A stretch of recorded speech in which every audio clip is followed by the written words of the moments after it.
Hi friends, welcome to my channel. ఈ వీడియోలో ఒక ప్రసిద్ధ ప్రదేశాన్ని చూపిద్దాం అనుకుంటున్నాను. ఇది శ్రీశైలంలోని పాలధార పంచదార. ఈ ప్రదేశము శ్రీశైలం నుంచి 4 కిలోమీటర్ల దూరంలో ఉంటుంది. ఇది ఒక లోయలో ఉంటుంది. ఈ ప్రదేశము అనేక ప్రకృతి అందాలను అందిస్తుంది. పాలధార పంచదార సందర్శించడానికి 160 మెట్లు ఉంటాయి. ఇది ఒక లోయలో ఉంటుంది. ఈ మెట్లు దిగుతూ ఉంటే చుట్టూ షాపులు ఉంటాయి.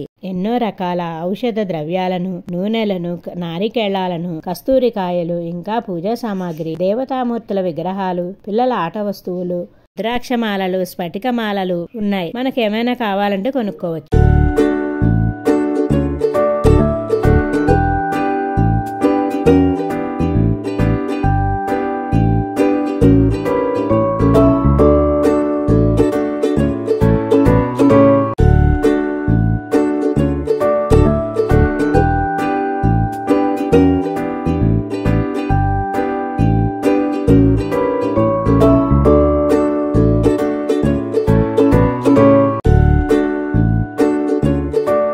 ఇక్కడ లోయలోకి దిగుతూ ఉంటే చుట్టూ వాతావరణం ఎంతో బాగుంటుంది. ప్రకృతి అందాలను ఆస్వాది కిందకు చేరుకోవచ్చు. మనసు పులకించిపోతుంది. ప్రకృతి ఆరాధకులకు ఇది ఒక మంచి విజిటింగ్ ప్లేస్. ఇలా మెట్లు దిగుతూ వెళ్తుంటే చుట్టూ చెట్లు ఎంతో అందంగా కనిపిస్తుంది. చూడండి.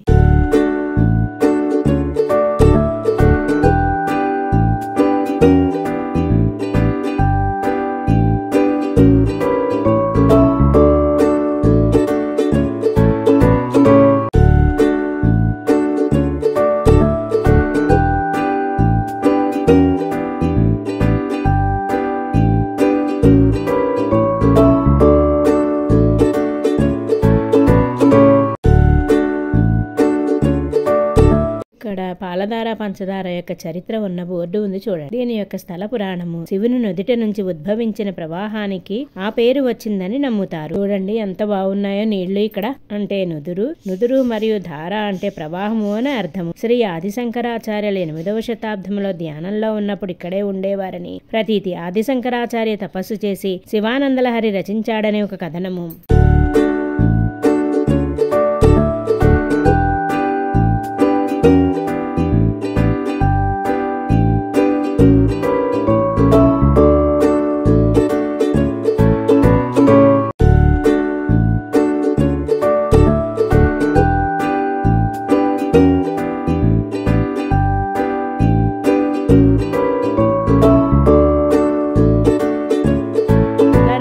చేసిన శారదాదేవి విగ్రహం ఉన్నది, చూడండి. ఇక్కడ నీరు ఎంతో స్వచ్ఛంగా గలగలపారుతూ ఉన్నాయి, చూడండి. ఈ నీటిని తాగితే మనకున్న ఆరోగ్య సమస్యలు తీరతాయి. ఇక్కడ మరో క్షేత్రము హటకేశ్వరము. ఇక్కడ హటకేశ్వరము చరిత్ర ఉన్న బోర్డు ఉంది, చూడండి. దీని స్థల పురాణము పరమశివుడు అటికలో వెలవడంతో ఈ ఆలయంలోని ఈశ్వరుని హటకేశ్వరుడు అనేవారు. అటిక అంటే కొండ పెంకు. అటికలో వెలవడం వల్ల ఈశ్వరుని హటకేశ్వరుడు అనేవారు. రాను రాను అదే మెల్లగా హటకేశ్వర స్వామిగా మారిపోయింది. హటకేశ్వర నామముతో ఆ ప్రాంతానికి రాకపోకలు సాగించే భక్తుల మాటగా హటకేశ్వరంగా పిలువబడుతోంది.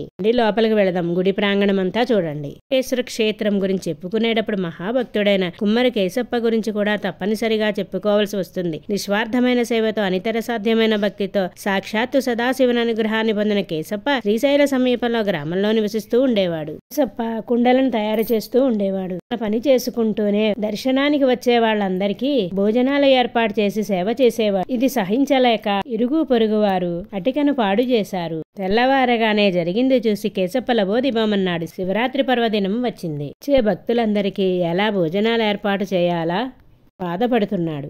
అప్పుడు అటికపై శివుడు ప్రత్యక్షమై లోపలికి వెళ్లి యాత్రికులకు భోజనాలు వడ్డించమని చెప్పాడు. శివుడికి నమస్కరించి లోపలికి వెళ్లిన కేశప్పకి అక్కడ కుండల నిండుగా వివిధ రకాల పదార్థాలతో కూడిన భోజనం కనిపించింది. దానిని యాత్రికులు కడుపు నిండుగా సంతృప్తిగా వడ్డించాడు. అందుకే ఈ దేవాలయానికి హటకేశ్వరం అని పేరు వచ్చింది. ఇదే ప్రధాన ఆలయము. రండి చూద్దాం.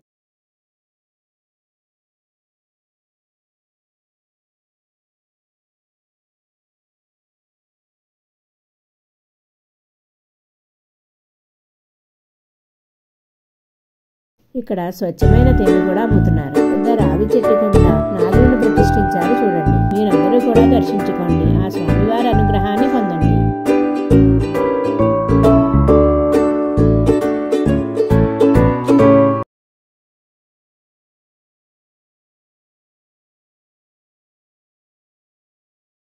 మా ముందు వీడియోలో శ్రీశైలం క్షేత్రాన్ని చూడండి.